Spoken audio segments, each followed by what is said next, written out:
Hello and welcome to Coffee and Bonsai with Tom. Today we're going to work on what I call my crabapple bonsai. This is, of course, not a crabapple. It's a Portulacaria Afra. It's a Frank E cork bark. I mean, look at the bark on this thing. It's beautiful, but this thing has just the growth. It just took off like a rocket when I brought it inside, and a lot of the growth, it's kind of long and leggy. And I really want to get it under control because the top is growing like mad and I don't want it to get too thick. I really want those lower branches, if anything, to thicken up.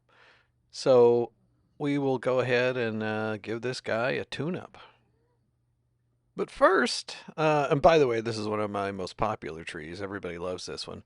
Let's take a look at some of the older pictures. I've been doing this lately for some of my trees, and I don't have any when I first got it, but this is kind of early on. I mean, I'd probably had it I don't know, maybe close to a year at this point, and you can see, the trunk has really gotten a lot bigger, and I've changed the style of it quite a bit. When I first got it, you can see it's wired in. It was, it was basically a cutting. It had no roots. It just had like this round ball in the bottom. I was quite sure it wasn't going to survive, but I put it in a pot. And you can't keep these ports down. They really like to respond and grow, So, it wasn't long before it did start growing, and I've cut it back quite a few times and done some pruning on it. You can check its playlist on my channel, and you can sort of follow that if you want to see what I've done to it over time. Here's another picture a little bit later. Um, it's always been in this pot. I kind of started it in here as a cutting, and I've just kept it in here.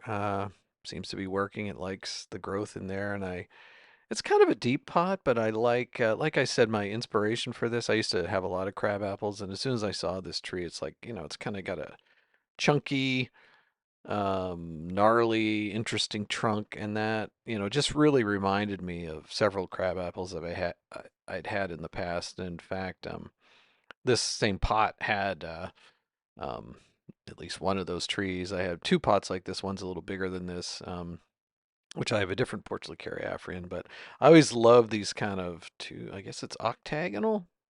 I think that's right.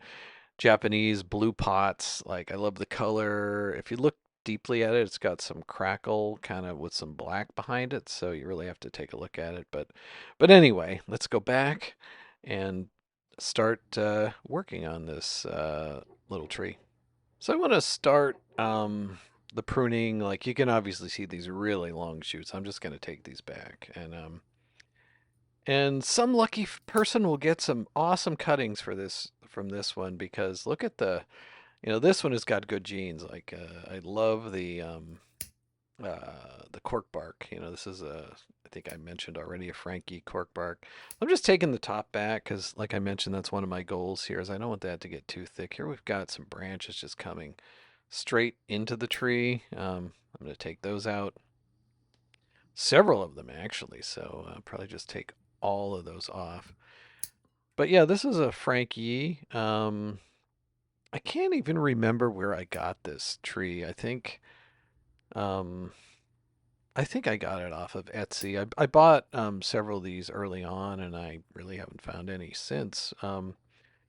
But yeah, I was lucky enough to grab this one, and it's got, it's going to be, it's still very much in development. Like I'm not exactly sure. It's come a long way from when I first had it, where I wasn't really sure. Boy, all these branches are just going right into the middle. They have to be taken out, but yeah, I wasn't, I've evolved the style of this quite a bit over time, and I think that will continue. Although I'm kind of getting it simplified to a point where I feel like, I have finally moved in a specific direction. But it's a good grower. I mean, sadly, a lot of this growth is going the wrong way, so I probably should have pruned it earlier, and then it would have concentrated its efforts on kind of the upward and outward growth, which I want. But we still have a fair amount of growth. But yeah, I'm going to take long shoots back. I usually go right back to a couple sets of leaves. Look at that one, really long. That'll make a fabulous cutting. And anything that's growing, the wrong direction, like, I don't need a branch there. And I've got a few more that I need to prune up on the back here, but I'm going to do the rest of the tree first. Yeah, so in this first pass, I'm really just reducing things that are completely out of profile back to one or two sets of leaves, or right down to the branch or trunk if it's growing the wrong direction. And so, I mean, you can see it doesn't take long to, get it back in a reasonable amount of shape. And I'm sure I've said this before, but I always recommend if you don't have time to do a detailed pruning on your trees, at least take it back to the basic profile. It just looks better, and what it does is prevents um, sort of thickening up in areas where you don't want that to happen, right? And honestly, why have the tree waste growth in areas where you don't want it, particularly if it's about the size, if it's getting close to the size that you eventually want. So I'm just clearing out. There's a lot of congestion in here. All these trees, they really like to grow on the top, so you have to pay special attention to clearing that up because it'll just become a thick mess. And so I'm sort of working on that. I apologize if you can hear Mabel. She's kind of beside me here snoring away.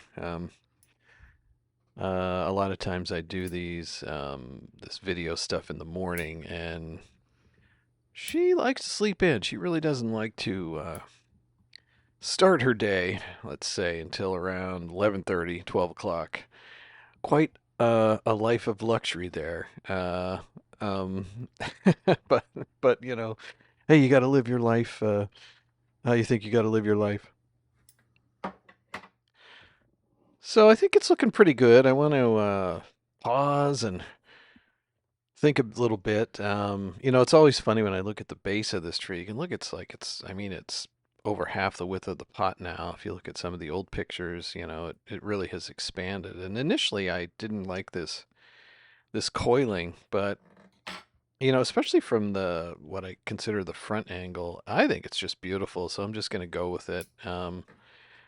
And it really is like it's sitting on a gnarled coiled base, and you can see here where I had cut I think it was last time we pruned this thing. I had done some work on that, and you can see it heals over really nicely if you just cut it nice and flush. And then there's this back branch, which I think I'll have to make some decisions about.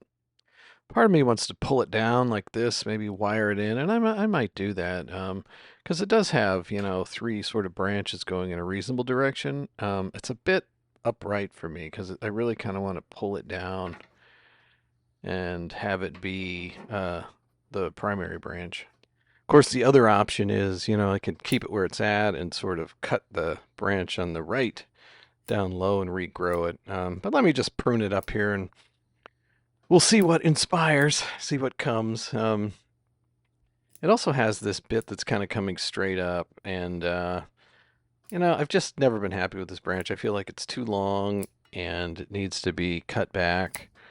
But it's not really growing out where I want the new leaders to take over yet, so I think I'm just going to cut it back pretty hard, like I often do, and wait until I get some new branches coming out just where I want them, and then really let those run wild and develop those. But I haven't decided yet. I may do some wiring, and I really like how that, if I bring that branch to the left, even though it's kind of weird because it would then really be lower, it'd be coming down, and then the primary branch is really going up.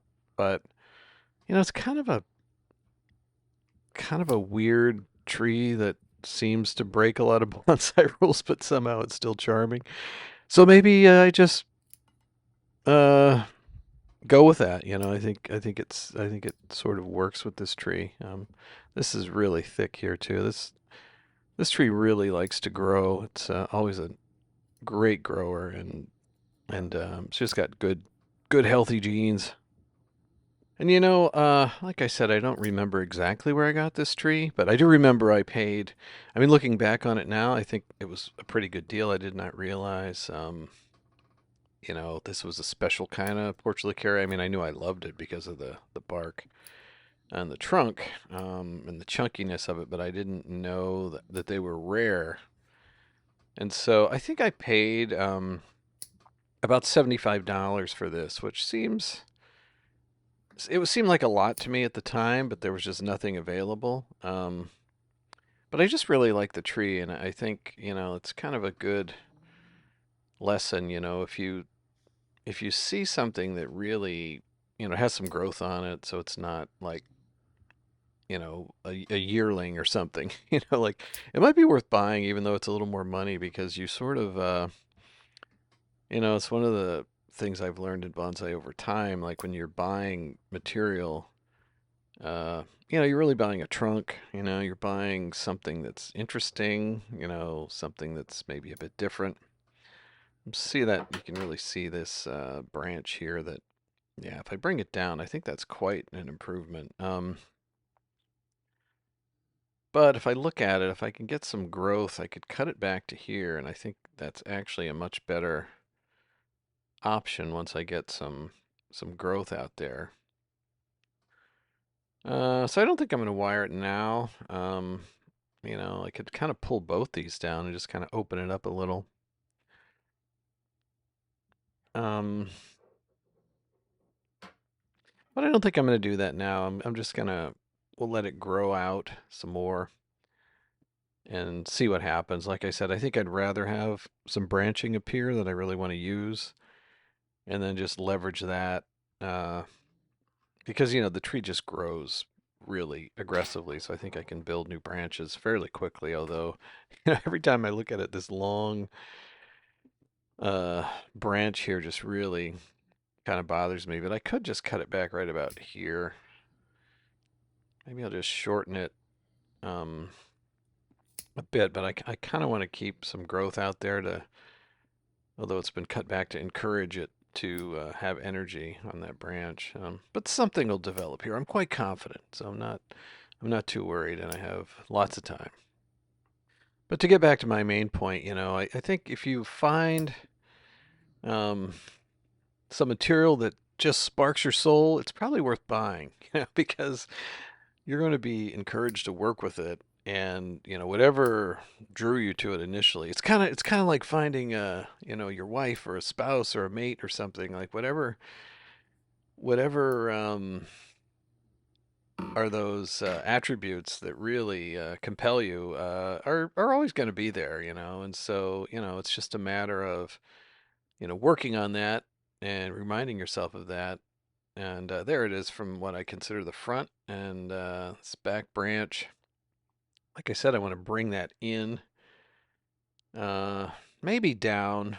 I don't know. I think I've mentioned that a few times in the prunings of this, but then I look at it like this, and I think looking at it from the front, it looks really good because you can't really see the length of that branch, and so it's got a nice trunk, it's got a nice base, and so I continue to not wire it like that, but we'll see what happens. But I think for now, this is pretty much a wrap. I think it's looking pretty good. You know, this one always sparks joy in my heart when I see this tree. I really like it. I've got some other branches here that could also be cut back, and you can see there's lots of segments there. But I think I'm going to wait until spring because I sort of like the outdoor growth and the real sun rather than under my artificial lights. It really provides inspiration for these things to grow. But I definitely have a couple of, these are parallel branches, one on top of the other. So I'm just going to cut them back, and whichever one wins here, we'll go with that. So yeah, I think we're just about done. I'm just going to put some finishing touches on this. I think I've thinned it out about as much as I want to. You know, yeah, I think if I can bring that in even a bit more, and we'll keep an eye on it, because I definitely see some great potential there in this back branch, and yeah, so we'll work with that. And like I said, I always love these blue pots. I think they're just these deep pots. Really great for succulents because it makes it harder to overwater because you get a lot of drawdown, so it sort of sucks the water out the bottom. Let's take a look at it from the top. You can see not much in the middle, but it's kind of the style of this tree, but eventually it'll be a nice blob of green all over. You can see where I took off a large big cut there within the last year. It's healed over nicely, and you can see these curly roots that I keep talking about, which are, not typically desirable in bonsai, but I'm going with it, especially in a circular pot. I think it provides, I don't know, sort of a repeating pattern there that I just really like. And that is just about a wrap. I think a good thought for the day is, if you find a tree that you really like and you want to really invest in, some raw material, much like buying a stock or picking a mate or anything you're committing to, if you feel like you're willing to commit the time and the effort to developing that relationship, I say go for it. It's a good investment in yourself and your peace of mind. And with that, I want to thank you for spending time with me, and I look forward to seeing you all again very, very soon.